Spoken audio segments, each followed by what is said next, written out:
अगर आप भी चाहते हैं कि आरसीएम म्यूजिक के वीडियो सबसे पहले आप तक पहुंचे, तो लाल बटन को दबा के चैनल को सब्सक्राइब जरूर करें और साथ में बेल आइकन को दबाना ना भूलें।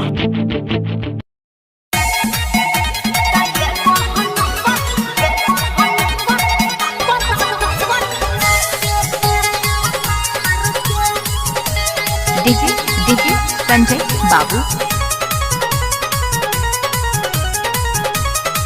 Music by Priyanshu Singh.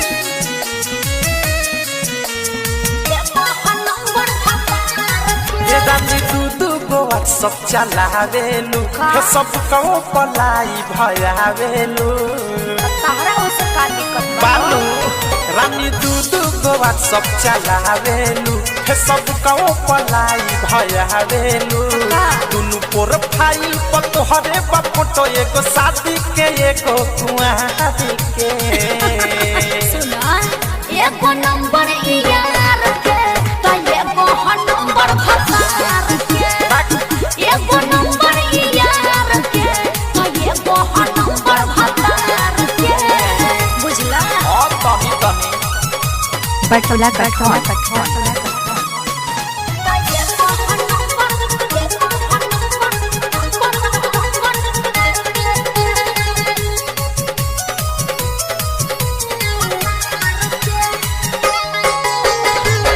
तारू फूल के दुनु दिमाजा, यही से मन तोहर रहता ताजा।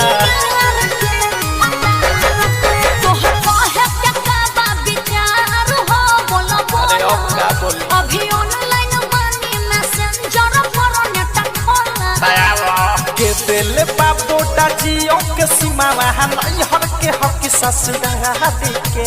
पर्सनल बात बा। एगो नंबर यार के, एगो नंबर भतार के।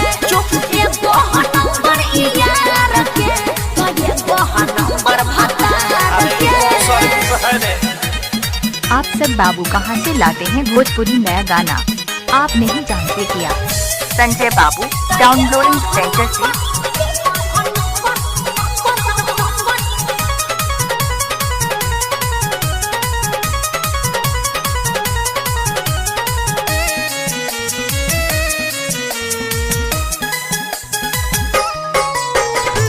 एक मोबाइल में दूगो कनेक्शन, देखी तो पियावा कर दिए टेक्शन।